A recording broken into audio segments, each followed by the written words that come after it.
Os 7 pecados capitais.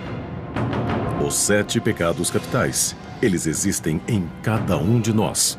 E alguns dizem que eles são parte de nossas almas. Esses pecados são fatais, eles têm um efeito gravemente destruidor na vida espiritual de uma pessoa. Luxúria, inveja, gula, preguiça, avareza, ira e soberba. De acordo com a teologia cristã, pecar é simplesmente pensar nesses pecados capitais. A Bíblia diz que o resultado do pecado é a morte. Cada um desses pecados tem uma história secreta revelando como eles se tornaram capitais. Os 7 pecados capitais tiveram um enorme impacto na história, na sociedade e em nossas almas. Você não pode transgredir a lei moral de Deus sem que alguém pague um preço terrível.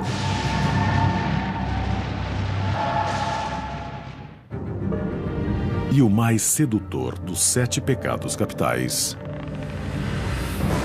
é a luxúria.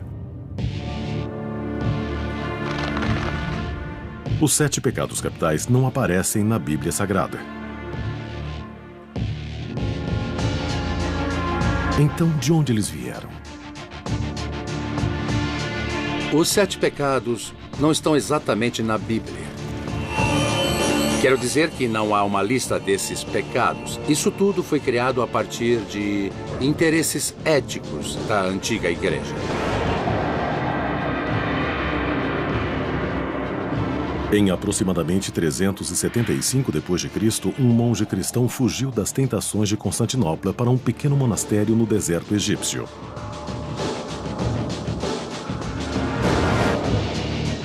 Seu nome era Evagrius Ponticus. Essa existência isolada o levou a se aprofundar em sua alma e logo ele começou a catalogar seus pensamentos. Evagrio trabalhou nessa lista de pensamentos tentadores. Ele lutou com a soberba, a luxúria e a gula. Evagrius reduziu as numerosas tentações em uma única lista dos mais aterrorizantes e perigosos. A lista era composta de 8 pensamentos tentadores: luxúria, gula, preguiça, avareza, ira, soberba, vaidade e tristeza. De certa forma, você pode comparar esses pecados com a maconha, que é considerada uma droga de iniciação clássica. E esses são, na falta de um termo que explique melhor, pensamentos de iniciação. Você cai nesse padrão de pensamento e ele cria uma vulnerabilidade, ele cria uma falha. Ao criar a lista, Evagrius deve ter refletido sobre sua própria vida de pecados. O ex-diácono esteve envolvido com a esposa de um dignatário romano antes de se exilar no deserto. Houve um pecado com o qual ele lutou mais do que os outros, mesmo no exílio: a luxúria. Apesar desses monges raramente virem mulheres, a tentação da luxúria se mantinha. Quando os pensamentos de luxúria lhes vinham à mente, eles os distraíam colocando os dedos nas chamas das lamparinas para que pensassem naquela dor, ao invés de outras que pudessem ter em seus corpos.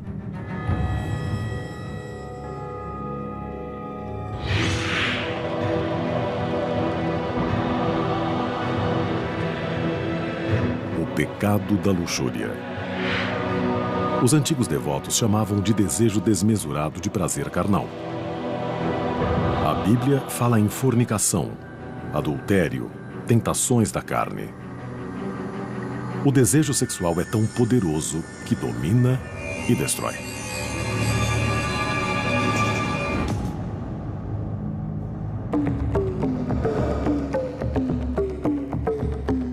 Apesar da luxúria não ser condenada no mundo antigo, e sim celebrada. Na Índia, os templos hindus em Khajuraho eram decorados com milhares de esculturas de posições sexuais complexas, retiradas dos escritos eróticos chamados de Kama Sutra.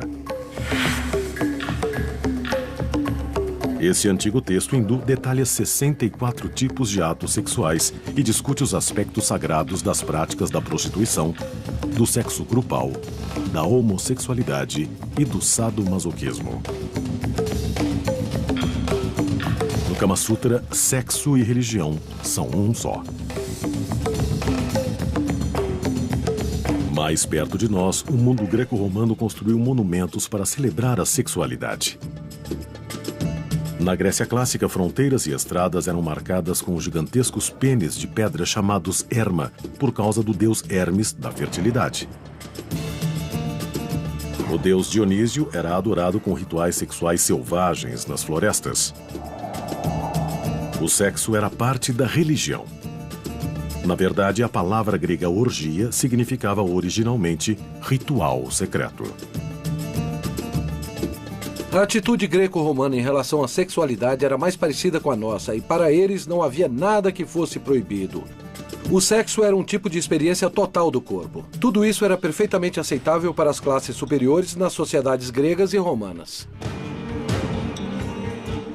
E ninguém praticou mais a adoração à luxúria que o Império Romano. A cidade portuária de Pompeia preserva alguns dos melhores exemplos da arte da antiga Roma. Pompeia é um sítio arqueológico encantador. Mas um dos aspectos mais encantadores dela é o fato de haver muita arte erótica por lá. A arte de Pompeia data do 1º século depois de Cristo. Algumas são de bordéis, onde inscrições eróticas revelam serviços e preços específicos. O que fica claro é que os romanos viviam a sexualidade e não tinham escrúpulos para demonstrá-la nas ruas, nas esquinas e em suas casas. A adoração romana à luxúria talvez tenha alcançado seu auge no reinado do imperador Calígula em 37 d.C. Disse que o jovem imperador exigia sexo de todas as mulheres atraentes de Roma, incluindo suas próprias irmãs. Há histórias de que ele transformou parte de seu palácio em um bordel, onde forçava mulheres casadas a se prostituírem para seu próprio divertimento. Costuma-se dizer que o assassinato de Calígula aos 28 anos foi um sinal da ira dos deuses por ele ter abusado do poder da luxúria.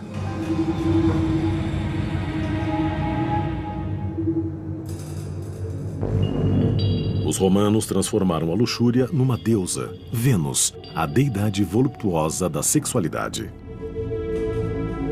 Uma das maneiras mais antigas de se pensar na criação é o fato dos deuses e deusas serem criados da mesma maneira que nós. Eles procriaram. Agradecemos aos deuses pela sua atividade sexual, porque é graças a isso que temos plantações, seres humanos e tudo que é vivo na face da Terra. Roma. Um conceito bem diferente da sexualidade começa a surgir em outra parte, no Antigo Oriente Médio. Na herança judaico-islâmico-cristã, a Terra não é uma deusa, mas uma coisa. E Deus é o grande solteirão do céu. Assim, não existe o mesmo tipo de celebração da sexualidade dos deuses e deusas nesse grupo de religiões.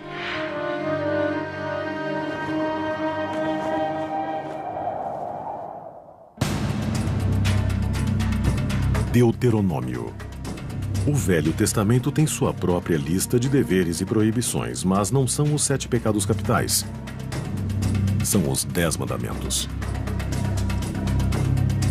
Os 10 mandamentos descrevem o que podemos chamar de oposto do pecado, que é a correção. Os 10 mandamentos.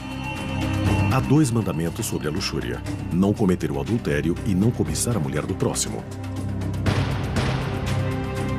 O Velho Testamento, ou a Bíblia hebraica, condena a luxúria, mas não a sexualidade. No entanto, ela é muito preocupada com o irresistível poder do desejo sexual. O judaísmo entende que o desejo é ingovernável e que você sempre vai querer fazer ou então vai desejar coisas que não deve ter. O desejo em si não é pecado, só o que você faz com ele.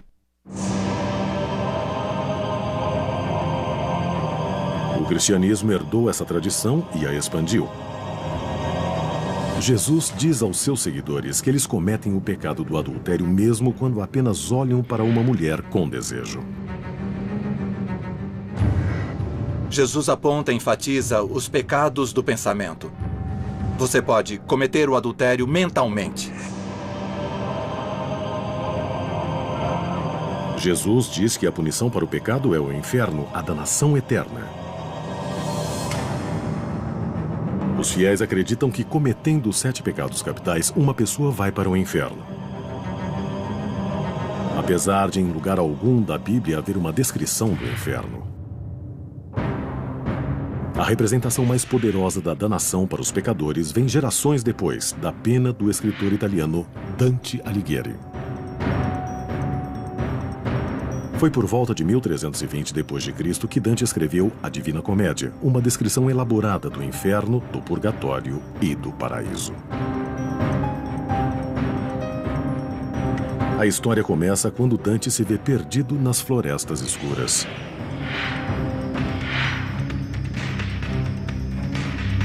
Ele encontra o poeta romano Virgílio, que o leva pela porta do inferno.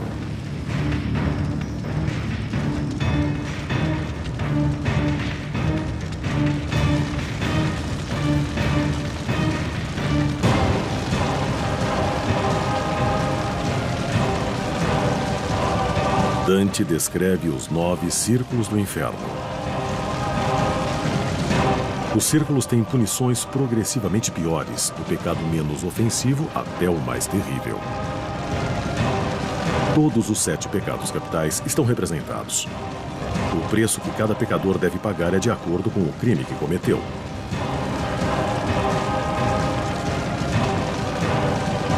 O pecado da luxúria fica no 2º círculo do inferno.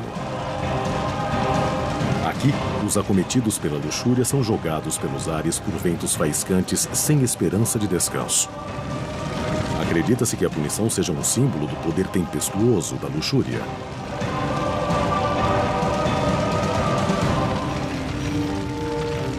Dante tratou o pecado da luxúria como o menos grave dos pecados.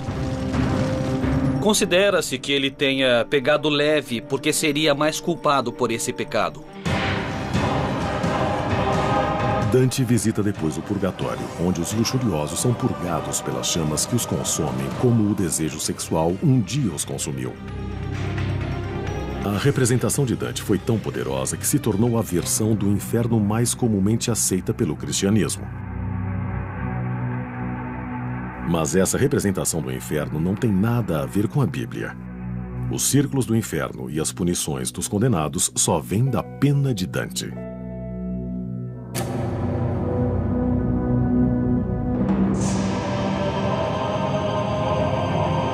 Mas o posicionamento bíblico contra a luxúria não deteve uma seita cristã antiga. Esses radicais tiveram uma visão muito diferente do pecado. Ao invés de condenar a luxúria como um pecado, eles celebraram como um sacramento. Os 7 pecados capitais. Durante séculos, eles moldaram o comportamento da sociedade. Para os fiéis, quando combinados, eles representavam um código moral para uma vida bem vivida. Cada transgressão tem uma definição e uma punição específicas.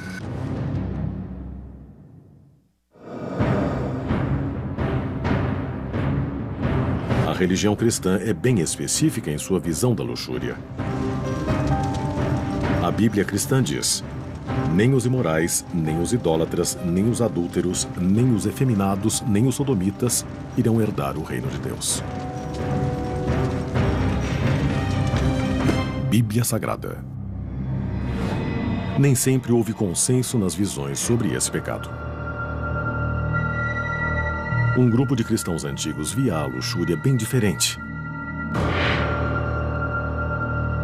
Dizem que por volta de 325 d.C., um pequeno grupo de devotos cristãos se unia para a adoração.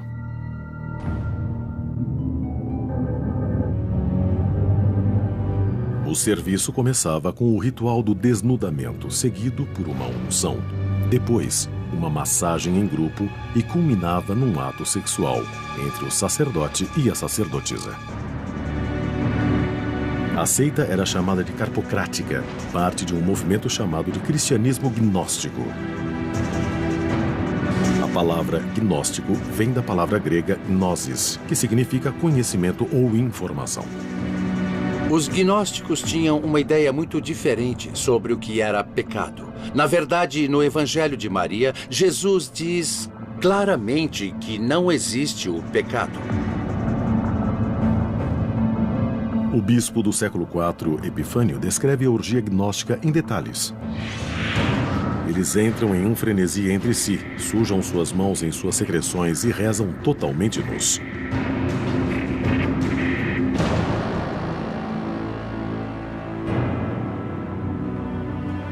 Mas alguns acreditam que essa descrição pode ter sido apenas propaganda negativa.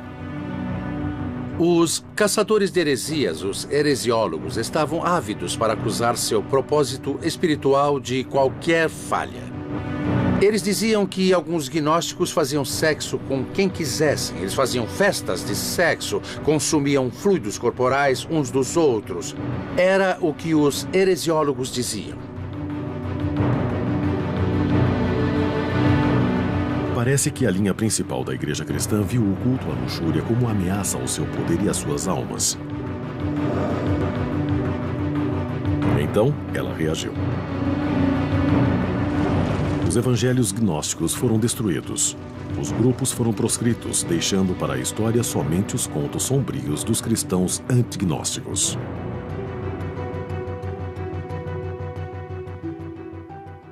Mais ou menos na mesma época em que os gnósticos estavam desaparecendo, no século IV d.C., Evagrios Pônticos escreveu a primeira lista de 8 pensamentos tentadores. Mas ela foi pouco conhecida na época. Evagrios viveu em reclusão no deserto e fez sua lista somente para os monges.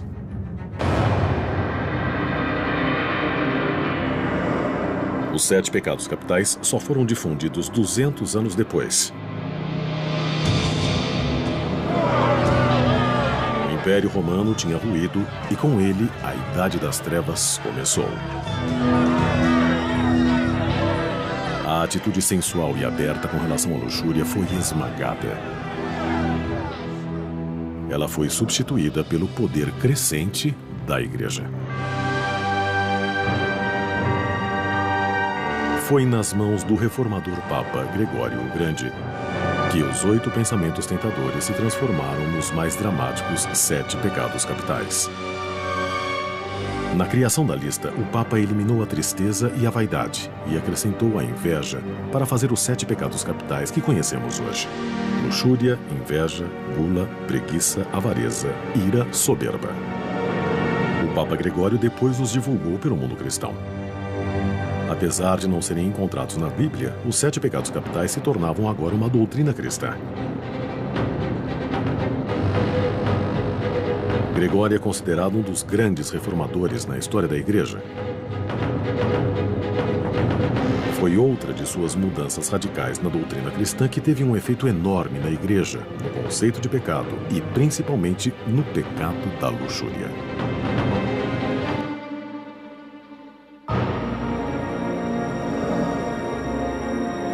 O Papa declarou que todos os padres na Igreja Católica Romana deviam ser celibatários. Até aquela época, o casamento era uma opção para os padres cristãos. Imagina-se que a regra do celibato tenha sido pensada parcialmente para consolidar seu poder. O Papa Gregório não queria que a propriedade da Igreja fosse herdada pelos filhos dos padres e bispos. O resultado foi mais abrangente. Em um período de tempo relativamente curto, o celibato evoluiu de um conceito teológico para uma acusação indiscriminada da sexualidade e da luxúria para todos os fiéis. A igreja se tornou anti-hedonista militante. Assim, a sexualidade existe para a reprodução e tudo o que vai além disso é pecado. O clero celibatário agora escrevia as regras das interações sociais e políticas. Para contrabalançar os 7 pecados capitais, a Igreja criou as 7 virtudes sagradas: castidade, temperança, caridade, paciência, humildade, generosidade, diligência. Eles estariam para sempre ligados na batalha pelas almas dos homens. O oposto da luxúria é a castidade, uma qualidade que dirigiu os pensamentos dos cristãos durante séculos.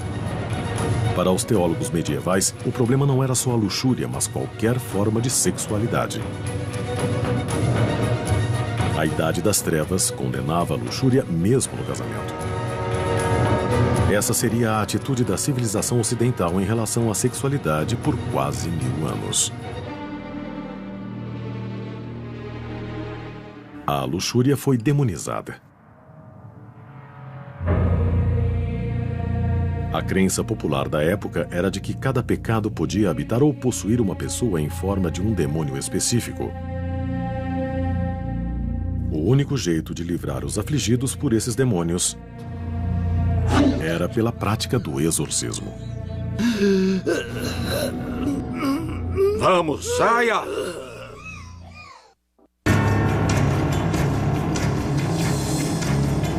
Os antigos monges cristãos acreditavam que os 7 pecados capitais tinham o poder de condenar o fiel à danação eterna.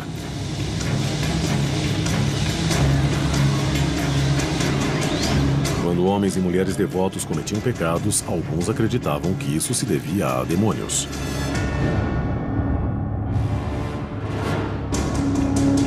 A humanidade acreditou na existência de demônios por milhares de anos. A Bíblia hebraica fala de espíritos demoníacos no deserto.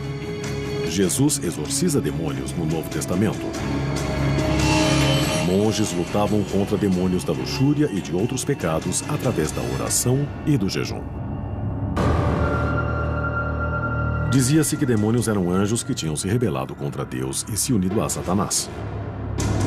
Eles eram jogados no abismo do inferno e condenados a passar a eternidade atentando às almas de seres humanos. Os demônios são seres malignos, maléficos e sobrenaturais. E agora eles rondam a Terra procurando moradia nos corpos humanos para exercitar seu serviço do mal. Na Idade Média, o estudo dos demônios ou demonologia se tornou quase uma ciência. Monges cristãos começaram a catalogar demônios. Havia livros como A Chave de Salomão e o Grande Grimório, que listavam milhares de demônios pelos nomes, divididos em categorias, subtítulos e hierarquias. E demonólogos misturavam poções e preparavam feitiços para falar com eles. Seguindo essa teoria, havia a crença de que havia 7 exércitos do mal comandados pelos 7 príncipes satânicos, cada um representando um dos 7 pecados capitais. Cada um desses príncipes demoníacos tinha um nome. Amon, o demônio da ira. Belfegor, príncipe da preguiça, e o demônio do pecado da luxúria era Asmodeu. O nome Asmodeu provavelmente vem de uma deidade pagã persa chamada Eishmadeva. Uma das primeiras aparições desse demônio em escrituras é no livro de Tobias, onde o demônio possui sexualmente uma linda e jovem mulher e a força a matar 7 de seus pretendentes. O demônio é um ser perigoso e poderoso.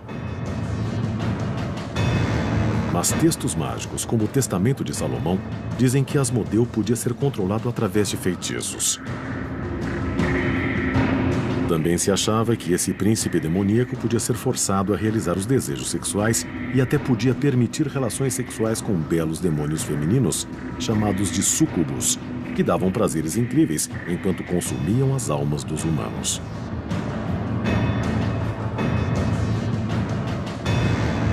Mas há aqueles que dizem que as histórias de relações sexuais com demônios não são só metáforas, são reais.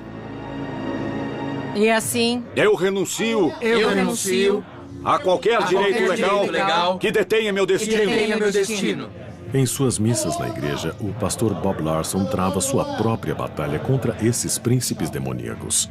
Nos Coríntios, capítulo 10, de 3 a 5, fala-se na destruição das fortalezas espirituais. Os 7 pecados capitais atacam a sociedade da qual todos nós fazemos parte. Somos todos parte de uma trama entrelaçada. Alguém ganha e alguém perde quando a lei moral é transgredida. É por isso que há 7 pecados capitais, e eles são fatais. Vai, traz minha Bíblia, rápido! O modo tradicional de lutar contra os demônios é com o exorcismo, expulsando os demônios do pecado e forçando-os a lutar. Vamos, saia! A prática do exorcismo é tão antiga quanto a crença nos demônios. Na Idade Média, vários sinais de possessão foram instituídos. Entre eles está falar em língua estranha, habilidade ou força sobrenatural, aversão a tudo que é sagrado, blasfêmia ou sacrilégio abundantes. Há várias soluções para a possessão. Demônios podem ser provocados por várias coisas sagradas. Tocar a pessoa com óleo de unção no sinal da cruz, a presença de uma cruz ou da Bíblia, rezar, ler a Escritura. Coisas que são sagradas e que um demônio não gosta de ter por perto vão incomodá-los. Entre os demônios mais comuns que o pastor Bob enfrenta está Asmodeu, príncipe do pecado da luxúria. Asmodeu, demônio da luxúria. Eu lido frequentemente com o demônio da luxúria. Às vezes ele entra através da pornografia. Geralmente ele entra quando alguém abusa sexualmente daquela pessoa. Larson usa vários métodos antigos para tentar livrar uma pessoa do demônio da luxúria. Eu ordeno o que o demônio deve dizer. Vai se atormentar, atormentar. Por exemplo, eu, o demônio da luxúria, renuncio ao meu direito a essa pessoa, uma criatura de Deus, e não exigirei mais o direito a ela. Saia! Aí ele vai lutar e pode dizer: não vou embora, essa pessoa é minha, tem que ir embora. E você continua dizendo a ele que deve ir embora. Vai sim. Os exorcismos de Bob Larson são controversos para a linha principal da igreja, mas eles se baseiam em rituais tão antigos quanto a própria religião. Tem que ir embora. Os 7 pecados capitais foram associados aos demônios e ao exorcismo na Idade Média. No mesmo período, 1213 d.C., para ser exato, a Igreja agregou mais um detalhe à história do pecado: a confissão. Foi exigido que os cristãos fossem a um padre pelo menos uma vez ao ano e descrevessem seus pecados nos mínimos detalhes. Como um guia para ajudar os fiéis a determinar exatamente o que deviam confessar, a Igreja os ensinou a considerar a lista dos 7 pecados capitais. Você encontra citações frequentes de bispos dizendo que as pessoas devem refletir sobre os 7 pecados capitais e que deviam pensar nisso quando fossem se confessar. Era em torno desse tipo de coisa que eles deveriam organizar e mudar suas vidas. Os 7 pecados capitais foram institucionalizados. Eles se tornaram parte da cultura popular por toda a Europa. Foram esculpidos em igrejas, pintados em altares, desenhados nas Bíblias e descritos em contos e histórias, poesias e epopeias.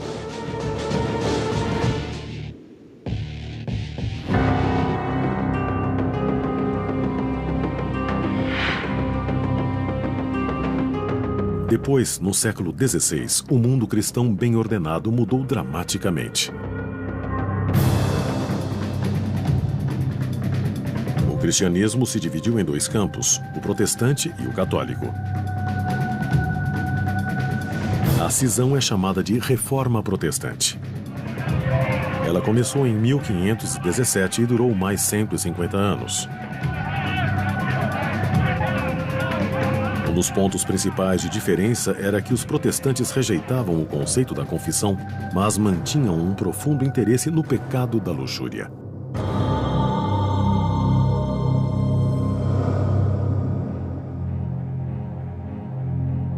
Durante esse período, uma seita de protestantes chamada de puritanos fugiu do continente europeu pecador para buscar liberdade religiosa no Novo Mundo.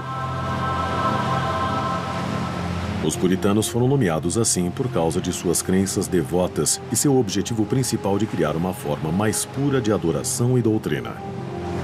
Eles pretendiam criar uma colônia na América do Norte onde o pecado não seria tolerado. 1620 d.C. Quando os puritanos chegaram a Plymouth, em Massachusetts, em 1620, formaram uma colônia onde o pecado da luxúria era central em sua teologia e seu código de leis. Em Plymouth, cometer o pecado da luxúria trazia penalidades graves. Mulheres flagradas cometendo adultério eram condenadas a usar a letra A para o resto de suas vidas. Os puritanos flagrados em qualquer atividade sexual fora do casamento enfrentavam o açoite, a humilhação pública em troncos e, no caso da sodomia ou relações com animais, eram mortos.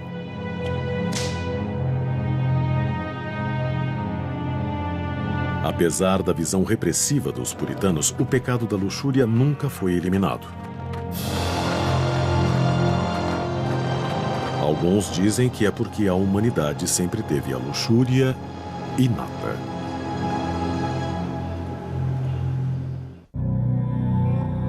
Os 7 pecados capitais eram os caminhos para a danação eterna, de acordo com os séculos de doutrina cristã.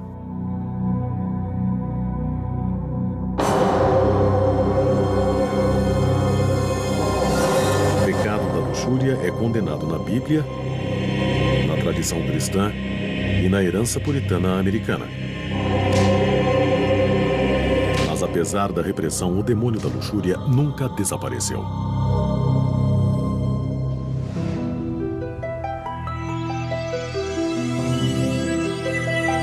Para os pesquisadores modernos, a luxúria é menos uma questão de pecado e mais uma questão de ciência.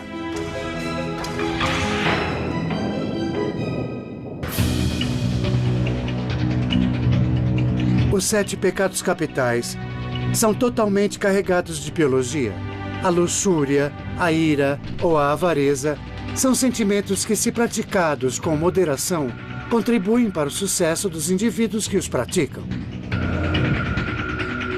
Mesmo com as mudanças da sociedade durante os séculos, nossos instintos humanos primários se mantiveram os mesmos. O impulso sexual humano não mudou durante 4 milhões de anos. A luxúria não é uma emoção. É um impulso, uma motivação que vem de partes muito primitivas do cérebro. Centro Henry H. Wheeler Jr. de Imagens do Cérebro. Alguns neurocientistas acham que sabem agora por que a luxúria não pode ser eliminada. O instinto básico de acasalar, ou o que nós comumente nos referimos como desejo sexual, vem do hormônio da testosterona. Esse elemento químico está presente no impulso sexual de homens e mulheres. A química neurológica do amor romântico é a dopamina, que regula o prazer e a concentração. Quando você se apaixona por alguém, você aumenta a dopamina no cérebro e ela desencadeia a testosterona associada ao impulso sexual. Esses elementos químicos cerebrais interligados podem ter efeitos negativos. A dopamina associada a amor pode nos levar à luxúria e a testosterona pode imitar os sentimentos de amor. Qualquer tipo de estímulo sexual aumenta não só a testosterona, associada ao desejo sexual, mas também a dopamina, e isso pode levar você ao ponto de se apaixonar por alguém. Por isso, o sexo casual não é casual. A evolução criou o impulso para acasalar e procriar. Mas os seres humanos também evoluíram um tipo específico de comportamento para a procriação. Cientistas chamam de formação de pares ou monogamia. Para entender verdadeiramente o desejo humano, temos que examinar os hábitos de acasalamento de espécies inferiores. Seres humanos são como as outras espécies que estudamos. São interessados em parceiros sexuais variados.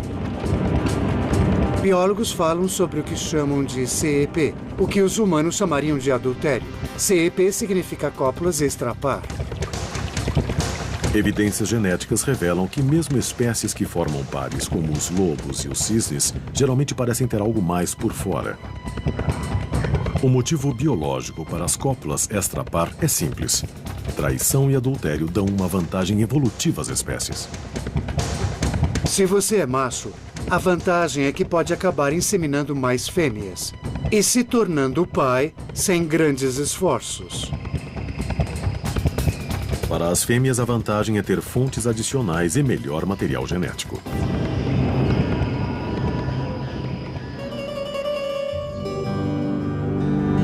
Talvez o único motivo da luxúria ser chamada de pecado seria para controlar a cópula extrapar, ou como os humanos chamam, o adultério.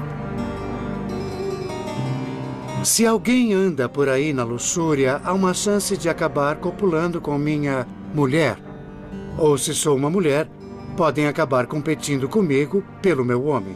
Da perspectiva da sociedade, é vantajoso conter a luxúria dos indivíduos.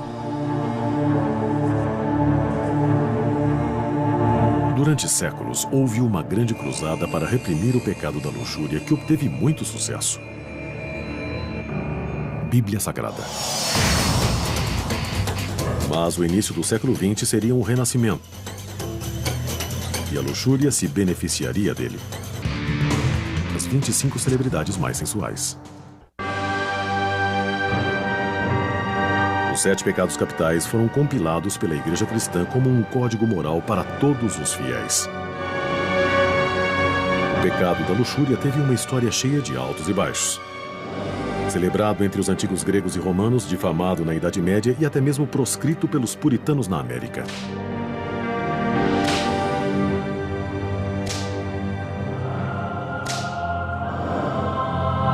A era vitoriana, nos anos 1800, ganhou uma reputação de puritanismo e repressão sexual. A literatura vitoriana frequentemente retratava os sentimentos sexuais como anormais, imorais e possivelmente insanos. A não ser, claro, que dentro do sagrado matrimônio. A prática da prostituição junto ao adultério e à homossexualidade, sem falar em todos os outros comportamentos luxuriosos, continuaram, claro, escondidos.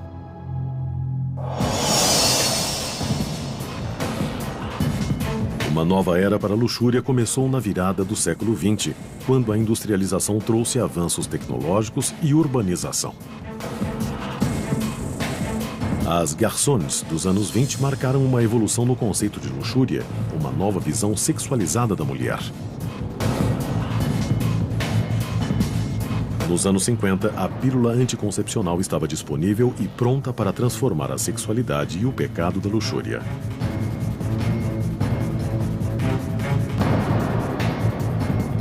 A evolução do pecado da luxúria foi total nos anos 60, quando as revoluções sexuais tomaram o mundo. Parecia que o pecado da luxúria e a virtude da castidade tinham mudado de lugar. A virtude e o vício eram parecidos aos olhos de quem via. Na crista da onda da revolução e, de certa forma, a direcionando estava um homem, Hugh Hefner. Sem dúvidas, meu pecado preferido é a luxúria. Um desejo pela vida é muito saudável e isso inclui a sexualidade. Hefner criou a revista Playboy, construindo um império de olho no antigo, construindo um templo ao excesso e adorando a luxúria em toda a sua glória. Acho que a Playboy teve um papel grande na revolução sexual. Eu espalhei a notícia de que o sexo não era maligno. Apesar de séculos de tentativas religiosas de eliminar a luxúria, o pecado sempre voltou. A luxúria é um nome que damos quando ela é demais ou inapropriada. Existe um motivo biológico ou neurológico para ele continuar sendo uma tentação vital?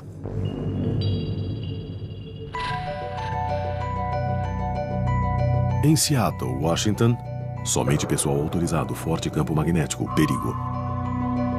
Cientistas tentam mapear a arquitetura neural da sexualidade humana.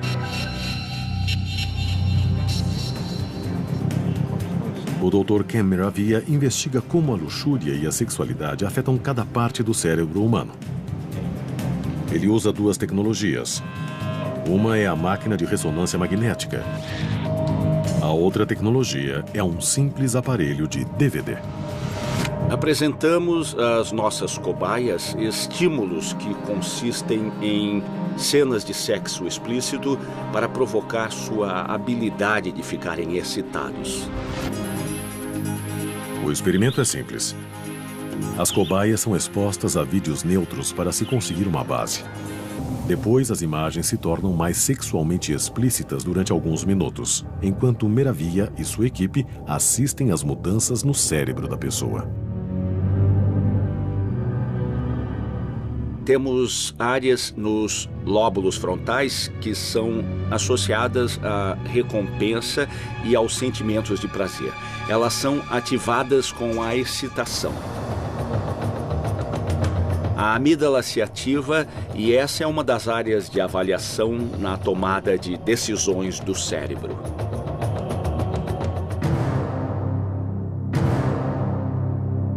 A ressonância mostra que quando a pessoa está sexualmente excitada, há um resultado intrigante para as novas descobertas. Também descobrimos que certas áreas do cérebro parecem se tornar menos ativas e parecem ser as áreas relacionadas ao julgamento moral, à inibição. Quando as áreas de desejo do cérebro se acendem, as áreas de discernimento são desligadas.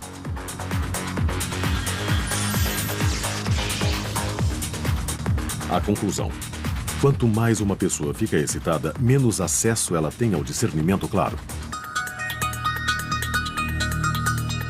Parece que a ciência mostra uma ligação direta entre o desejo e o discernimento fraco. A teoria reforça a premissa básica dos sociólogos que estudam essa área do comportamento humano. Os pecados são bons, adaptáveis. O desejo sexual é normal, apropriado e saudável. A luxúria é um nome que damos quando ela é demais ou inapropriada. Por essa definição, algo se torna pecado quando é destrutivo. Parece que, de acordo com a ciência, é menos uma questão de ir para o inferno e sim de ir longe demais. Todos os 7 pecados capitais têm a ver com os excessos. Porque uma boa vida é sempre uma questão de moderação.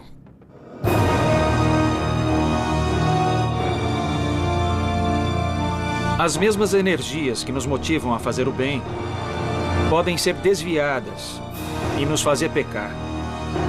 Então, é importante entendermos que essa é uma batalha permanente e intrincada dentro de todas as almas.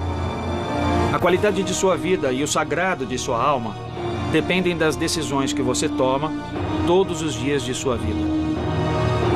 No cristianismo, um pecado é um pecado e pronto. Não é uma questão do que passa nos padrões de hoje em dia. Esses são padrões eternos.